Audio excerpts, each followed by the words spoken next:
Colonel Rob Maness has a lifelong record of providing dedicated service to this nation. Having worked his way up from the enlisted ranks to full colonel, he served our country for more than 32 years.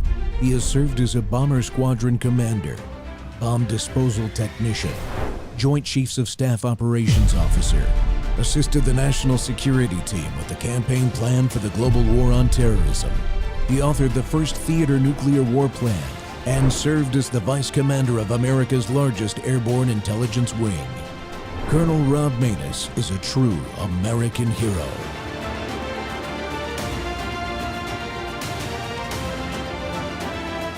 This is Rob Maness Live. For the first time since the 1990s, Border Patrol San Diego sector is now seeing the most illegal crossings of anywhere on the southern border. And we were out here during the overnight hours as masses of men from around the world came through here. Take a look at this video. This was 2 a.m. right where I'm standing, right here in Jacumba, California, about an hour east of downtown San Diego, as we watch men from the Middle East and Asia pouring in here very nonchalantly as they cross illegally. Several of them are what are known as special interest aliens. That means they are coming in from countries with potential national security concerns, and they should be subject to additional DHS vetting. We talked to these guys. There was not a single one of them from Mexico. Take a listen to this. Where are you guys from? What country? Pakistan. Pakistan. India. India. Where are you from? Turkey. Turkey? Yeah. Turkey. Okay. India. India. Where are you guys from? Turkey. Turkey. Turkey? Where are you guys from? China. China. Ecuador. Ecuador? Where are you guys from? India. India. India. India. India. Sagar Baba. India. India. India. India? India. India. India. India? Yes. India. All India? India. India. Iran. You're all from Iran. Why'd you come? No freedom. No freedom? Yes, in Iran. Iran is a dangerous country. No freedom for speak, for writing, for singing, for thinking. Biden's border invasion is inviting terrorists inside our wire. That's the subject of this Whistleblower Wednesday here on the Rob Maness Show, and we're live on Worldview Tube. And this is heartbreaking to me as someone that was at the Pentagon on 9/11 and devoted the remainder of a 3-decade military career to defeating terrorists. Well, listen to this warning, and I quote, "More than 2 decades after the terrorist attacks on September 11, 2001, the United States finds itself plagued by a border crisis caused by a president who has placed politics over national security. The Biden administration has left border states scrambling to protect citizens the best they are able, often in defiance of the federal government. Terrorists, murderers, and drug and human traffickers are exploiting the United States' compassionate policies for their own nefarious gain at this very moment. The dire consequences of permitting more than 10 million illegal immigrants into the country in such a short period of time will only truly be realized in the years to come. The need to act before these consequences become inevitable is urgent," close quote. Well, my guest today, national security expert Charles Marino, a former senior law enforcement advisor to the Secretary of Homeland Security and a supervisory special agent for the U.S. Secret Service, issued this warning to us in his new book, Terrorists on the Border and in Our Country. That destructive ideologies and poor leadership have left America wide open and vulnerable, but he's got a plan to save America. Charles, welcome to the Rob Maness Show. Good to be with you. Thanks for having me, Colonel. Well, thanks for coming on, and thanks for writing this book. You know, it is heartbreaking for me, and I know it is for you. I saw that you wrote that in your book based on the 9/11 perspective, and that we both have in our careers worked tirelessly to prevent terrorism from impacting the citizens of the United States of America. And the floodgates are just open. You know, I mean, we see it every day. What I liked about your book is you lay out the timeline of the southern border issue and all of the things that have occurred really throughout history of the United States and Mexico leading up to this time. Explain to folks how we got to today. Yeah, one of the things we also point out in the book is how this administration is really unprecedented in the way that it has thrown its hands up and allowed this crisis and facilitated this crisis and brought it to the country, to the streets of every major city across this country. It's quite amazing, and it truly is, as I said, unprecedented. We go back and we look at old Democrats that were in the office of the president, Republicans. And what we see is we may not have always agreed how they went about immigration enforcement or border security, but it always rated high in their national security strategy. Whereas the Biden administration has really abandoned enforcing all of the laws and in many cases have facilitated this crisis from the start. They've empowered the Mexican cartels who are working with both state and non-state actors like China in the production of fentanyl, killing hundreds of thousands of Americans, countries like Iran, as you saw in that clip, and non-state actors like Hezbollah, Hamas, the Houthis, ISIS-K, the list goes on. And the administration is really just embracing all of these threats that we're facing from more places than at any time in our history, and bringing them right into our country and making the country a lot more dangerous place than any time in our history. 10 times higher is our threat level right now than it was pre-9/11. That's incredible. You were in the Obama administration. I was still on active duty during the Obama administration. We didn't even see under his administration this approach. I mean, yeah, it was a little bit of an open border. We saw a lot of unaccompanied minors come through, those kind of things, but nothing like what we're seeing today. And it leads me to the question that leaves me scratching my head really is, what is the true point? I mean, they say a lot of things in this administration about the border, but one thing they never say is what the strategy objective really is. Because even today, there are politicians on the left saying the border's secure. It's ridiculous. Chip Roy's got an opponent in Texas that said that very thing today. This is not true. He's fighting against some kind of shadow issue here, and that is just a flat out lie. I've been down there to the border, both in Texas, New Mexico, when I was a wing commander. And I was in command of Kirtland Air Force Base. We went to the border. We saw the effects of all of that stuff even then, and that was in late 2011 and 2010, of folks coming across the border, especially in that area of the cartel impact. So what is the strategic objective of this administration? Oh, it's votes. It's to retain power for as long as the Democrat Party can. That's evident. Just last week, we saw it in Congress, where Republicans tried to kill the right of illegal immigrants to vote in the District of Columbia. And every single Democrat voted against it. They wanted to allow illegal immigrants the right to vote in the District of Columbia. So that tells the story right there. But if you don't want to believe me right there, let me go on. You see, they are not only allowing illegal immigration into the country, but they're also pushing for immediate authorization to work. They want work permits issued. They want driver's license to be issued. The Department of Homeland Security is now talking about actually creating and issuing an official government ID to those that are in the country illegally. They're now included in the census. No longer does the census say accounting of U.S. citizens. It's now accounting for everybody in the country. And this is going to be used for redistricting purposes. So look, the story tells itself.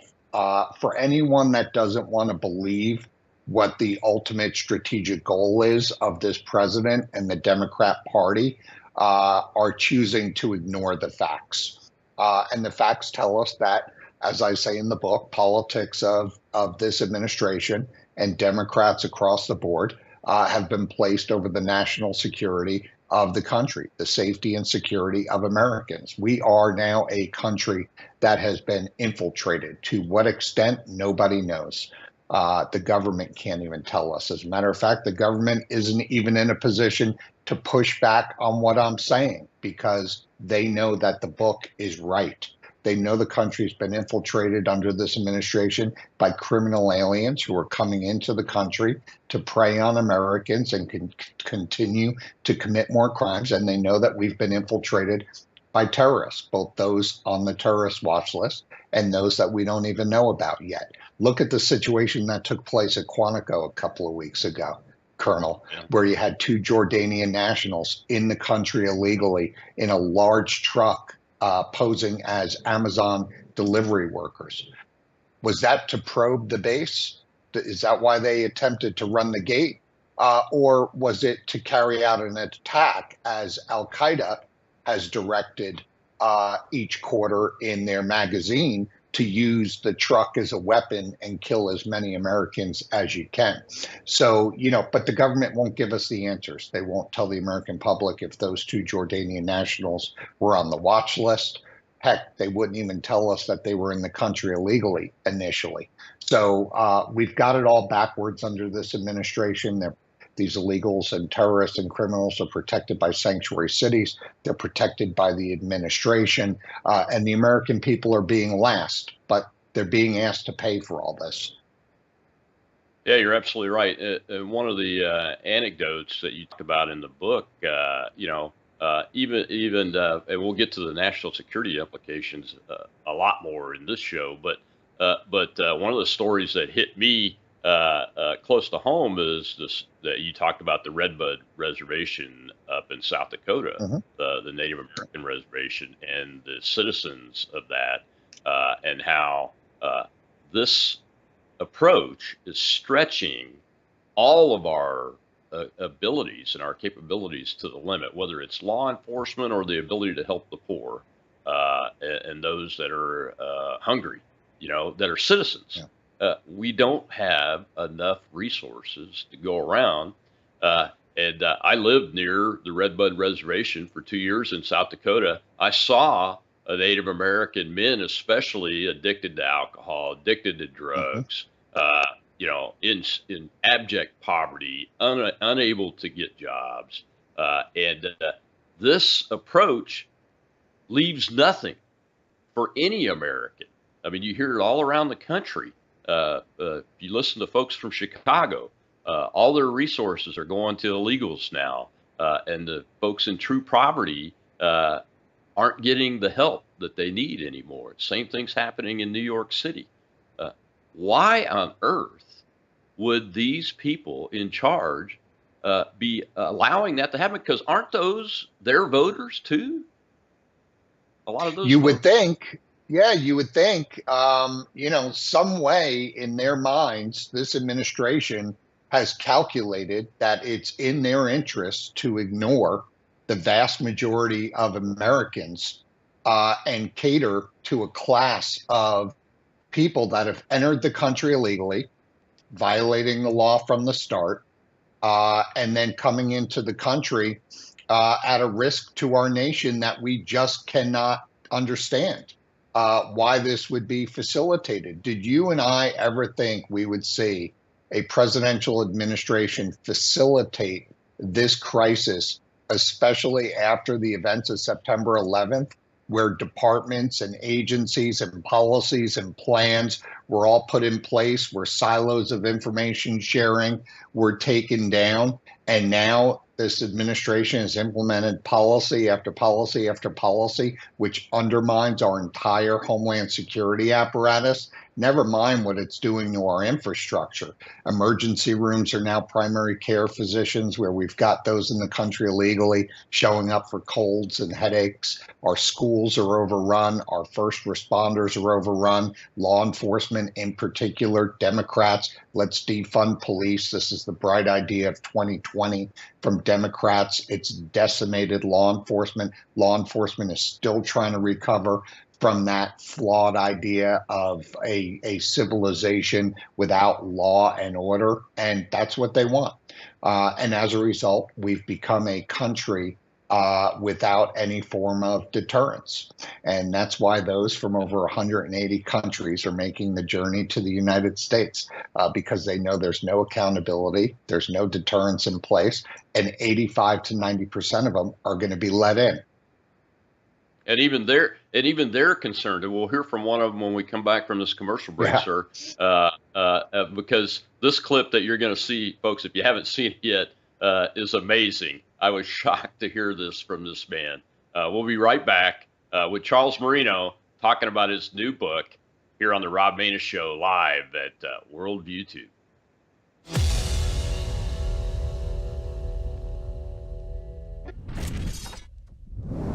Hello, I'm Brandon House. I want to thank you for all your support at wvwfoundation.com that helps make possible pushing out 24/7 content for free. Without your support, we'd have to put it all behind a paywall. But thanks to you and your support through our foundation, we're able to push it out for free as a broadcast service and broadcast ministry of WVW Foundation. Please consider going there and setting up an automatic monthly contribution, or go there and make an occasional contribution. If you prefer to support us through the mail, you'll find our mailing address there at wvwfoundation.com. You can also call and make your contribution over the phone by calling 901-825-0652. That's 901-825-0652. Again, all these details are available at wvwfoundation.com. Thank you for your support as we try to help people around the world understand the times through the lens of a Christian worldview. Experts say that Russian hackers found a way to hack our utilities, and the hackers may still be in there, waiting to strike. Go after their power, go after their water, and you can bring a nation to its knees. They're identifying targets, they're positioning malware so they could pull the trigger when they wanted to. Experts see the intrusion as a possible precursor to an unprecedented Russian cyber attack that could, in the event of war, devastate the U.S. We know that China has been hacking everything they can and stealing our intellectual property. They want to take down America's economy. They want to take down our morale. They understand that if they can destroy our economy, they can destroy our future. We're at war.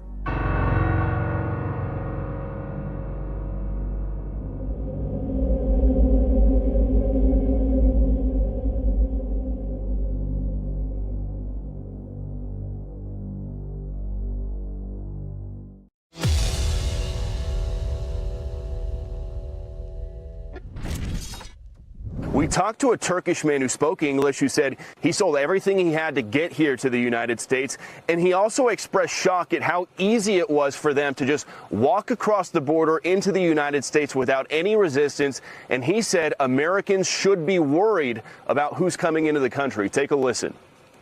Did you have to pay a cartel? Yes. How much? Around 10,000. 10,000? Yes. In fact, the American people is right, completely true.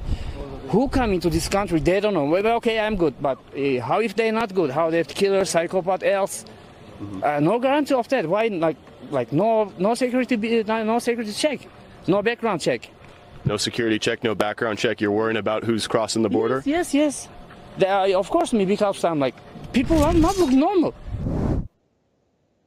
Welcome back to the Rob Maness Show live on Worldview Tube, and we're talking with Charles Marino about his new book that educates the American public about Biden's border invasion and how he's inviting terrorists inside the country.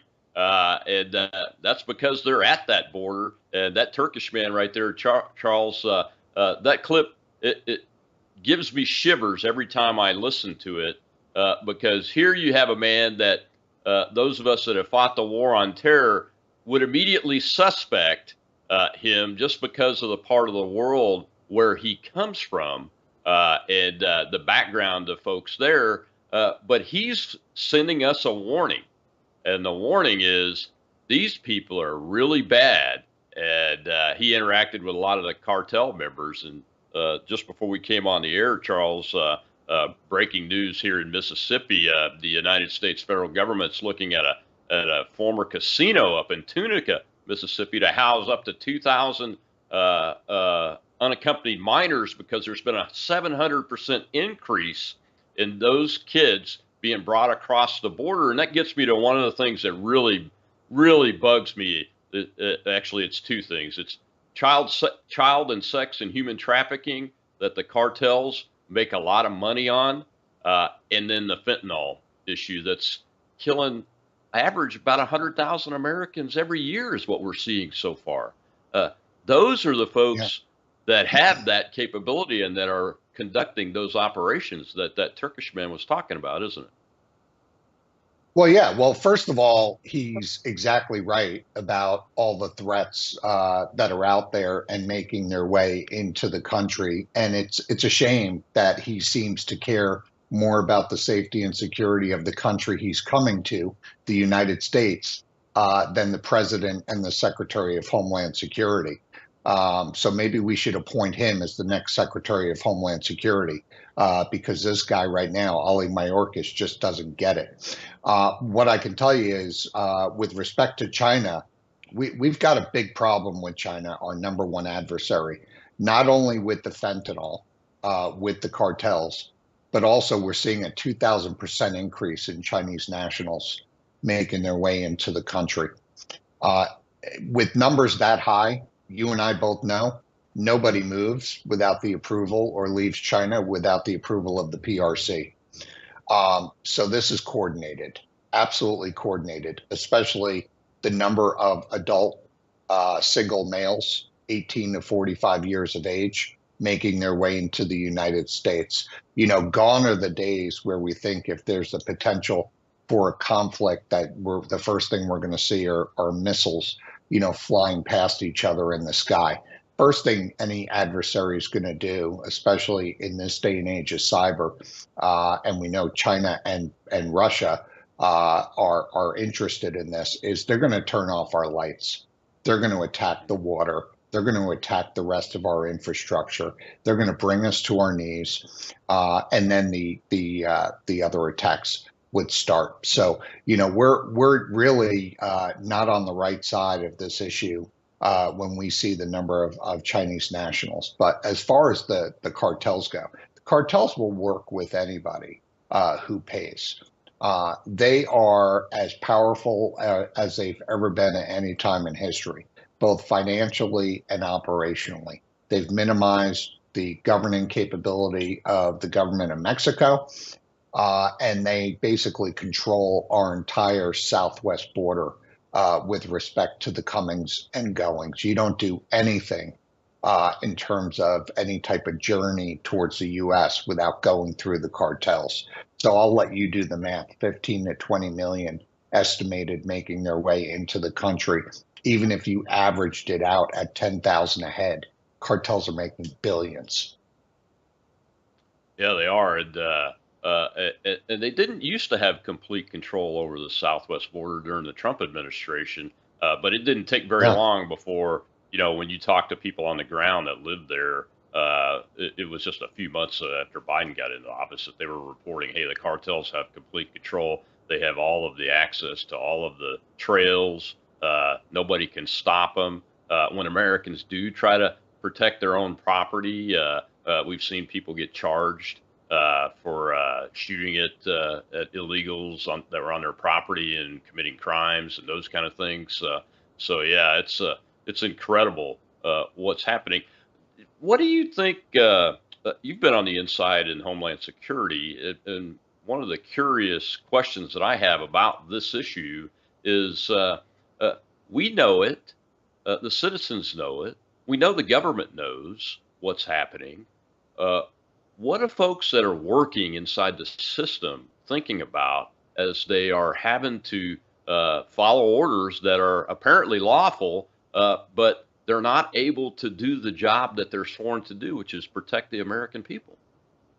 So there's two groups, as you know. You've got the career officials within a department like DHS, and you've got the political appointees.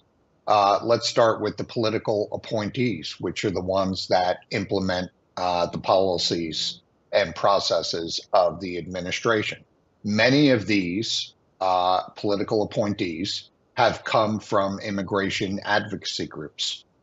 Just look within DHS, look within HHS, and they are the ones that are implementing the policies, these open border policies that have created this crisis. Very early on, the Biden administration made promises to these groups and brought many of these individuals in to govern. Now, that defies logic, and that's where the career officials, where the morale just plummets. This is why DHS has one of the lowest rated morale issues in the entire government.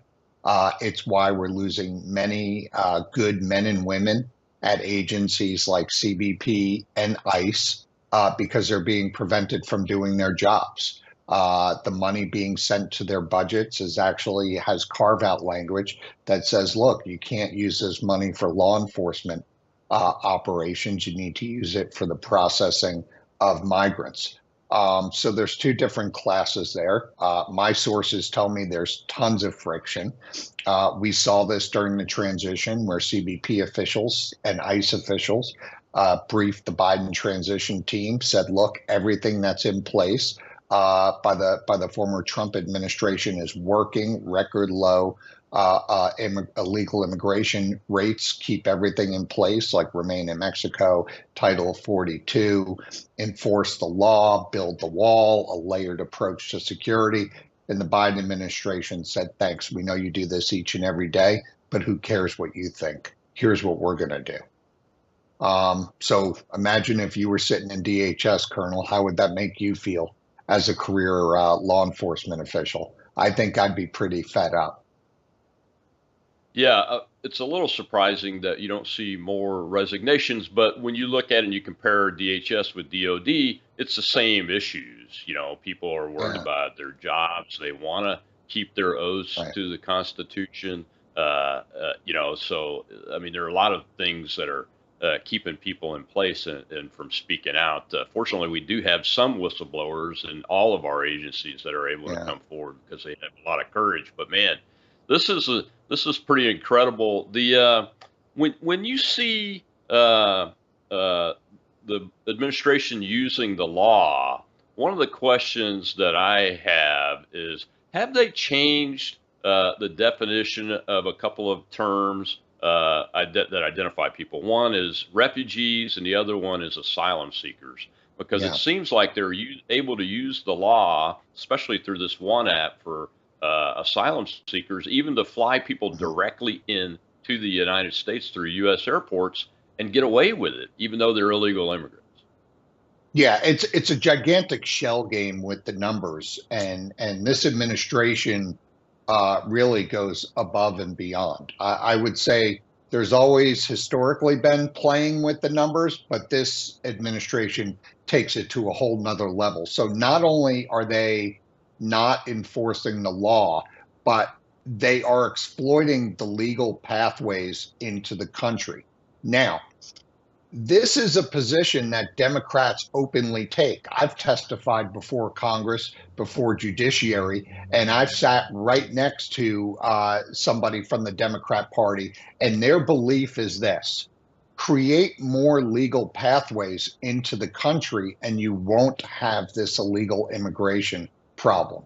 So essentially they're saying, create more legal pathways, we'll exploit the heck out of them, like we're already doing with parole and refugees and asylum, where we're letting people claim poverty and checking that off as a valid claim to enter the United States, where historically it's not. And this whole illegal immigration thing goes away. So basically what they're saying is just create a whole bunch of pathways in, we'll exploit them, and then we'll be able to say that the numbers are going down. The same way they flew 300,000 claiming parole from their country of origin directly into the country because it wouldn't be reflected on the border numbers. So it really is, it's amazing. And then you pull in the non-governmental organizations who are making billions and billions of dollars, and they're involved in that trafficking. You brought up children. Look, whether it's human trafficking in general, sex trafficking, this administration has been an active participant in the largest human trafficking operation in the history of our country. Children, Health and Human Services, they are the biggest traffickers of children in this country. 85,000 are estimated to have gone missing. They stood down DNA testing. So there's no valid way to determine with any certainty that they're actually handing children off to family members. Over 400,000 children have entered the United States, 85,000 presently missing. This is a disaster. It is a disaster, and it's also not the will of the average American citizen, Charles. You know, we got to take another break, No. but when we come back, I want to talk more about these non-governmental organizations because they're facilitating the movement of these Chinese military-age males. We know they are because I've interviewed somebody on the ground right at the camp in southern Panama. We'll be right back with Charles Marino on the Rob Maness Show live on Worldview 2.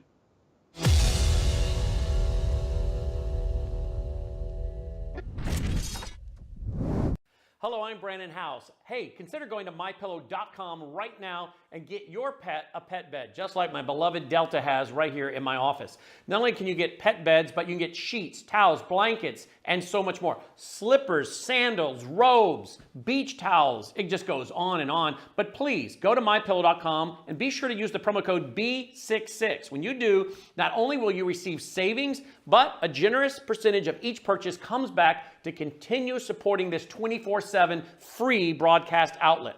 We need your support. Hey, look, we're entrepreneurs, just like my friend Mike Lindell. We all need your support, and you're getting quality products at the same time. So please go to mypillow.com and use the promo code B66. Mike always has amazing specials going right there at MyPillow. So check out whatever those specials might be today. You never know. Mike's always changing it up and making new offers right there at mypillow.com. But be sure to use the promo code B66.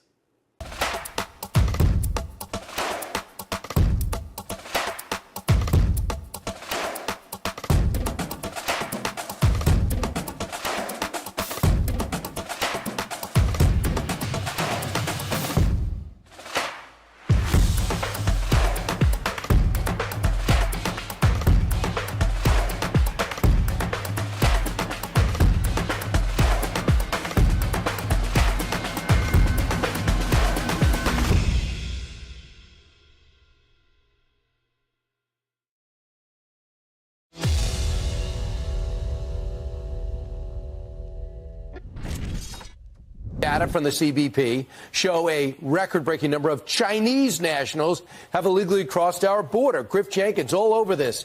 He's in Washington. Griff.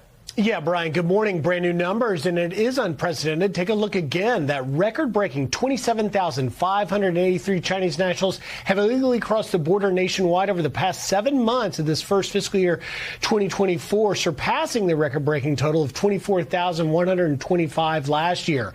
But, Brian, it's a nearly 8,000% increase from fiscal year 2021, which saw only 342 Chinese. Also of note, 85% of them were single adults. And ground zero out west, more than 90% of them are crossing in the San Diego sector. We witnessed it firsthand a few months ago in Jacumba, California. This will be front and center before the House Homeland Security Committee with concerns that this poses a national security risk. But Democrats on the committee see it differently. A spokesman telling Fox this, quote, "It is not surprising that Republicans plan to use this hearing to employ hyperbolic rhetoric to scaremonger about the border. It's their bread and butter, and they have no accomplishments to speak of." However, Republican committee member Dan Bishop had this retort, saying it's sad that House Democrats' response to this hearing sounds more like Chinese state media than anything else.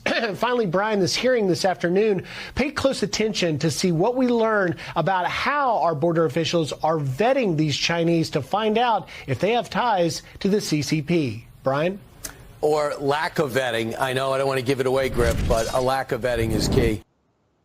Welcome back to the Rob Maness Show. We're live on Worldview Tube talking with author and national security and homeland security expert Charles Marino about his new book, Terrorists on the Border and in Our Country. Well, Charles, a little clip there highlights the Chinese military-age male issue, and that gets right to one of the questions I had for you since you are such an expert on this subject. And And I know because I have sources that have shown through a video camera when I interviewed them, an NGO camp just north of the Darien Gap that he even called the China camp, because these non-governmental organizations are facilitating the flow of Chinese military-age males through the Darien Gap up Panama and up into the southern border. It's not all of them. Some of them are flying into Mexico City. There's probably some even able to come into the U.S. through the WANAP at this point under this administration, but a lot of them are coming up that ground path through Panama and through these NGO camps that are. And this particular one was set up to facilitate China's military-age males flowing through and getting to where they need to go so they could come into the country. First question I have about that is, where does the funding come from for these non-governmental organizations that are doing this type of activity? Well, primarily it's coming through federal tax dollars right now, federal grants. That's where the money is coming from. Gone are the days where these groups are solely relying on personal donations to these groups, because now these NGOs are playing such a large part of the government's operations. They are now truly an extension of the Department of Homeland Security, of Health and Human Services. For DHS, for example, these NGOs are now handling the logistics, the housing, the travel, like you said, they're directly now involved in the trafficking, and they will traffic anybody that they encounter because they're being paid to do so. We always knew the natural migration of many of these coming into the country illegally would be to the sanctuary cities. And these NGOs are now playing an essential role in making sure that they get to the sanctuary city of choice because of the protections that they offer, especially the protections they offer to those criminals that go on to commit more crimes, because they know if they commit more crimes, they'll never be handed over to ICE for deportation, prioritized for deportation. So sanctuary cities, like I said, are really putting the concerns of illegals over those of tax-paying citizens. It's amazing, but we're seeing this with Chinese nationals. I mean, we're really seeing an increase across the board of special interest locations where we know either we're talking about a state adversary or we're talking about a country where it's confirmed terrorist operations, terrorist organizations and groups are up and running, maintaining a deep hatred for the West. And yet we're facilitating their entry into the country. And it's usually NGOs that are helping.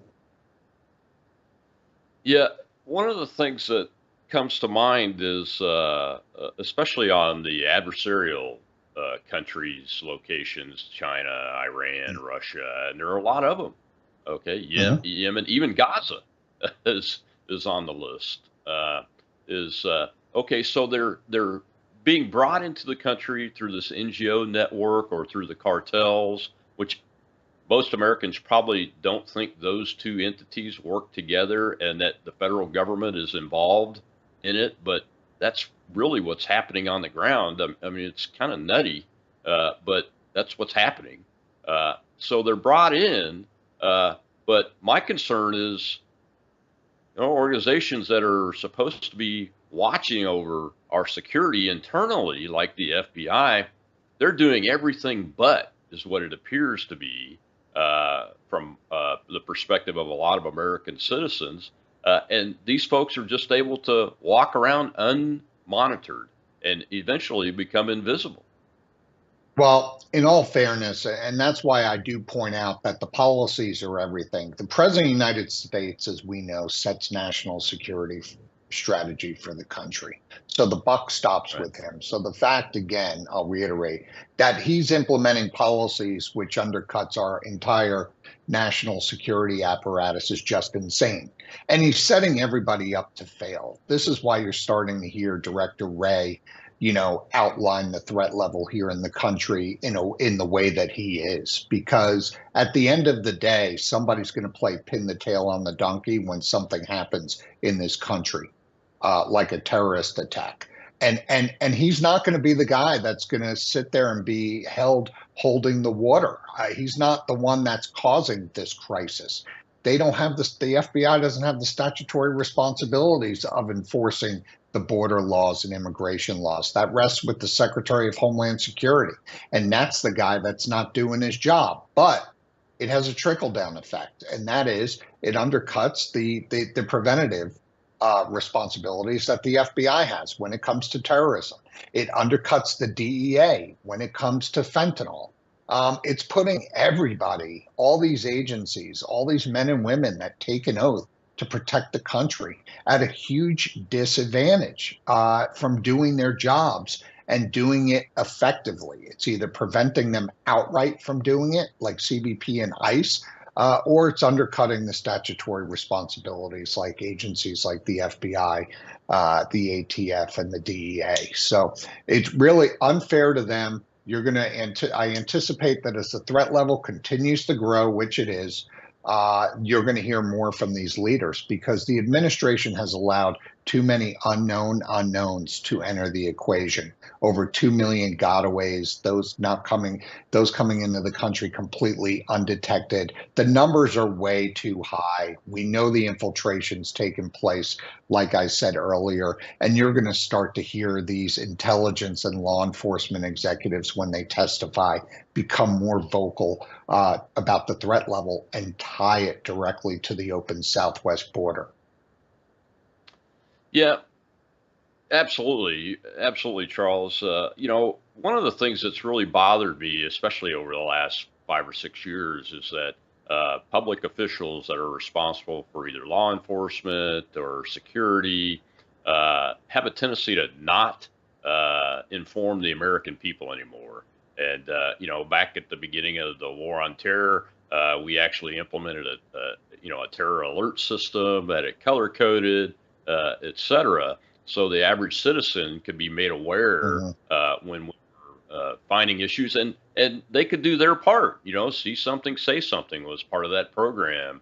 The Second Amendment is part of the homeland defense of the security of the United States. To have an uninformed populace really bothers me a lot. I mean, I've been in the position of a commander having to keep the public informed on critical issues like that. And didn't have a problem doing it when it was the right thing to do. But it seems like that's not the case anymore. Are you concerned about that at all, considering the situation that we're seeing increase?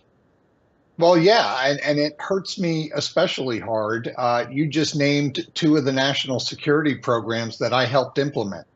I did away with the color-coded threat system at the direction of the President and the Secretary of Homeland Security, and helped usher in the new National Terrorism Advisory System, NTAS, which was created to provide American people more specific, detailed information about the threat level.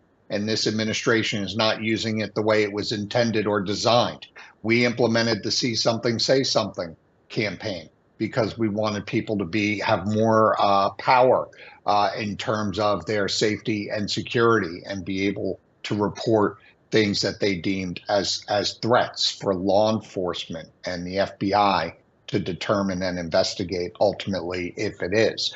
So again, not only is it putting people and agencies at a disadvantage, but it's also corrupting, similar to the legal pathways into the country. This administration has also corrupted many of the supporting programs to keep the American people informed. Which is another reason why I wrote the book. Look, I mean, selfishly, I think everybody should read this book before they go to vote for the 2024 presidential election.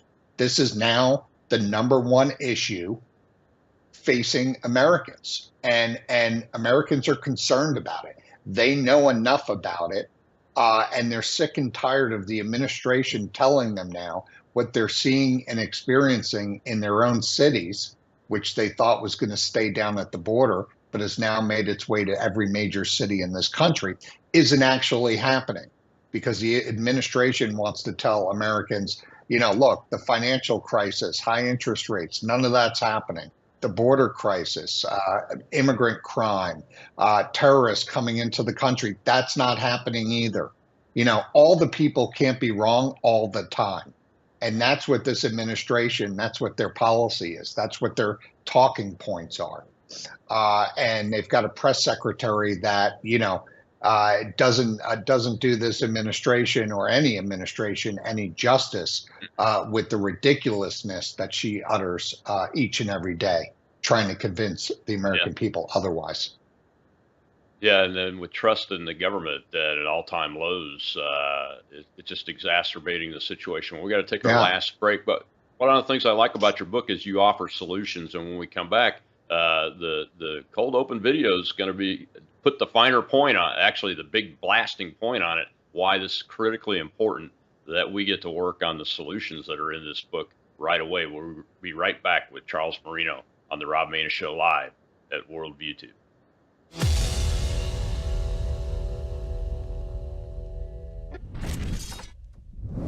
Hello, I'm Brandon House. Melissa and I have been taking Bella Grace, this powerful elixir, since last fall, 2023. The results have been amazing. My hands would crack and bleed, deep cuts and cracks every winter for years. No matter what we did, we couldn't get them to stop cracking and bleeding. This year, I took Bella Grace, no cracking, no bleeding. My acid reflux, gone. Haven't had to take a Pepsid. My hair growth, the last 2 times I had my hair cut, the lady had to use thinning shears on my hair. That's amazing. We've also received incredible feedback from you, our listening audience, and the impact it's had for you. This is loaded with astaxanthin. That's a powerful antioxidant. Collagen, but top grade collagen. Studies show 95% of it is being absorbed in the body because of the way they develop it. Then we have something called cat's claw. That's an anti-inflammatory from a vine in Peru. It's the bark, and it's an anti-inflammatory. There are about 80 clinical trials on Bella Grace. Please get a subscription now and save. MelissaHouseBG.com.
There's been some surprising new information released about the Chechen illegal who was shot on the property of a soldier's home in North Carolina.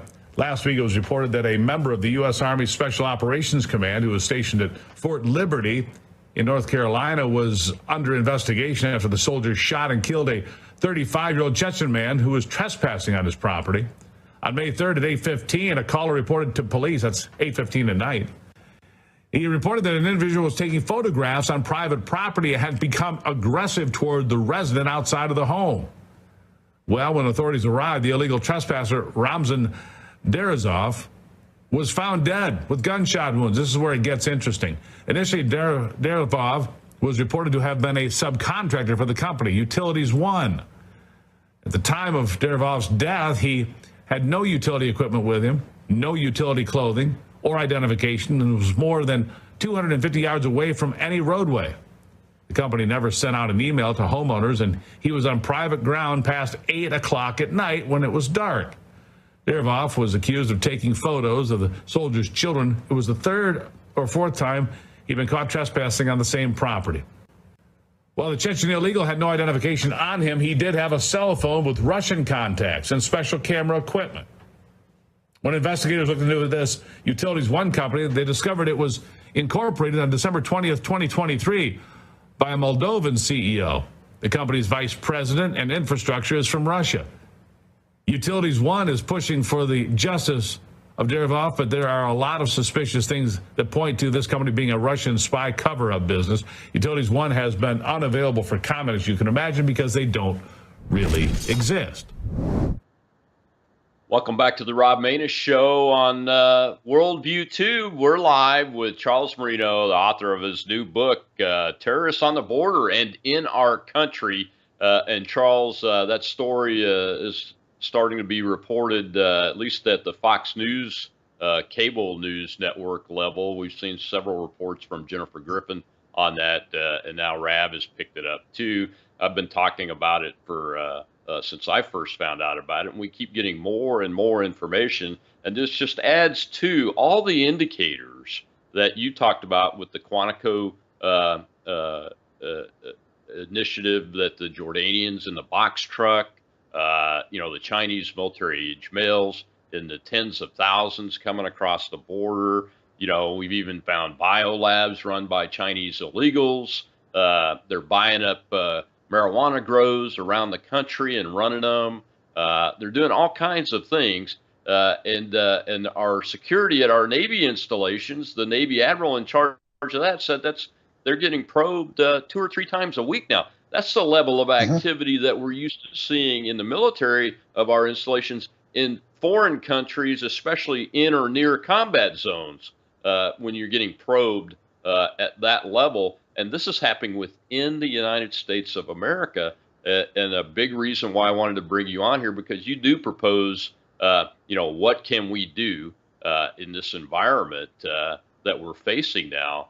And it looks like it's increasingly more important that we move faster than slower to get the job done to protect ourselves. We'll never recover if we have 4 more years of this. There is no doubt in my mind that not only will we lose our sovereignty as a country, we're at a good point right now where we can still recover, but also the threat of terrorism, and this would turn to a country filled with anarchy across the board. So we're going to have to walk and chew gum. Let's hope we have a new administration coming in January, and we're going to have to come down hard on our international partners, starting with Mexico and those along the migration route down to the Northern Triangle, and say, look, here's what we need you to do. Be part of a solution. If you're not, then there's going to be consequences. We're already giving plenty of money to these countries. We do trade with them. There are ways that we can help inform their decisions and their participation. Former President Trump proved that he could do that with Mexico. That's how we got Remain in Mexico. So look, if he comes back, that's what he's got to do. The administration, his administration knows that they need to do that, big part of it. Again, border security, start enforcing the laws from day one. You got to deliver a clear message to the men and women of CBP. There's a new sheriff in town. We're going to start enforcing the laws. We're going to start building the wall again. We're going to implement technology, state-of-the-art technology, continue that, and that the men and women of CBP and ICE and other agencies are going to be allowed to do their job. And then we got to start the deportations right away. We got to start with the national security threats, those from special interest locations, those that are in the country committing crimes, those that fail to show up for their notices to appear for their immigration hearings, you're out. If you're a student, you're here on a visa, you want to protest on a campus, you want to swear allegiance to Hamas, you're out, you're gone.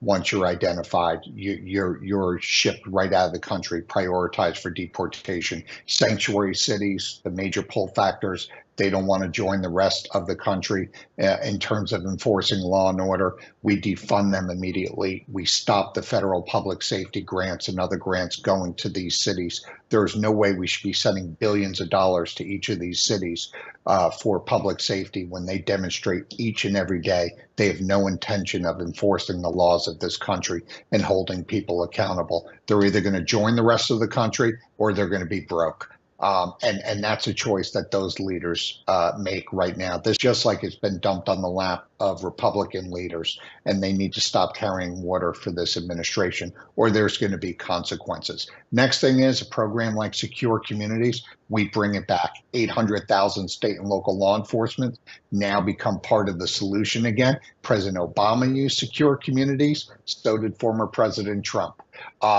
These local officers are allowed to arrest people if they're in the country illegally. They're immediately handed over to ICE and they're deported. We've got to start driving down these numbers quickly. The legal pathways that come in, we need to restore order to that. The process has got to go back towards legal immigration into the country. One group of people that's most outraged by what's going on right now are those that have legally come to the United States, that have waited in line, that have paid for lawyers and taken the time and steps necessary to immigrate to the country legally. They don't like what's going on either. Is there anything between now and the time we can get President Trump back in office that the states can do? I know Governor Abbott in Texas is doing a lot and taking on the federal government, but can the individual states take any actions to try to stem this tide and get things under control before Trump gets in office? Oh, absolutely. I mean, look, I think what Texas is doing, the state has every right to do that in the absence of a federal government that's walked away from their federal responsibilities. And based on what Texas is doing, we see what the results are and what the impacts are further west. Look, illegal immigration flows like water. It follows the pathway of least resistance. And right now, that pathway of least resistance leads them to where? San Diego, who's now seeing record levels, and Gavin Newsom, again, another successful sanctuary state. I say that sarcastically, that doesn't want to step up and do the right thing. So look, a lot of these states have a valid claim, as Governor Abbott does. Even the courts are starting to sympathize with him, where they say, look, you know, the guy's not completely wrong. There's nobody from the federal government that's enforcing the law here down at the border, and he's got a right to protect his own citizens. I think courts would rule in favor of any state that decided to step up and take steps to protect their citizens. The problem is many are not. Many are not. I think a lot more Republican states can step up and say, look, not here, not now. And if sanctuary states want to be the safe haven, they could bust them up to sanctuary states. I'm not a big fan of playing this shell game with human beings, whether it's DHS doing it, Governor Abbott doing it, not, because I think that natural migration was going to take place anyway. It wasn't going to always just reside within Texas. It may have taken some time to leave Texas, but ultimately it was going to leave Texas. You would not have all those in the country illegally staying in that one state, because they know that their support, their financial support, and their protections are going to come mostly from sanctuary states. But look, every state should take steps to protect their own citizens in the meantime. But I think we need a new administration, and voters just need to wake up. They're getting what they voted for, unfortunately, right now. Absolutely right. And I agree with you, man. Folks, you should buy it. Terrorists on the Border and in Our Country. Not only should you read it before you go vote, but all your Democrat relatives and friends, give them a copy of this book by Charles Marino. Charles, before we let you go, what are your coordinates out on social media so folks can find you, and where can they buy the book? Yeah, active on X now, formerly Twitter, Charles_Marino, opining a lot on the border and other national security and law enforcement issues daily. They could find the book on Amazon. We've been a #1 bestseller since we launched the book on May 14th. So thanks to everyone for the support. And if you haven't gotten it, go to Amazon and get it, please. Absolutely. Well, thank you for your service, sir. Thanks for coming on the show and spending so much time with us and educating this audience. And tomorrow on the Rob Maness Show on Worldview Tube, it's Truth Thursday, and we've got the new executive director of the Trump campaign's brand new Veterans and Military Families Coalition, Marine Corps Gunnery Sergeant retired Jessie Jane Duff will be with us for the hour to talk about the new program and the Trump campaign's plans coming up to get us into Election Day and win, because as Mr. Marino just said, it's imperative that we get this man reelected so we can set things right, not only for illegal immigration and that, but the internal security of the United States of America. Until then, I'm Rob Maness.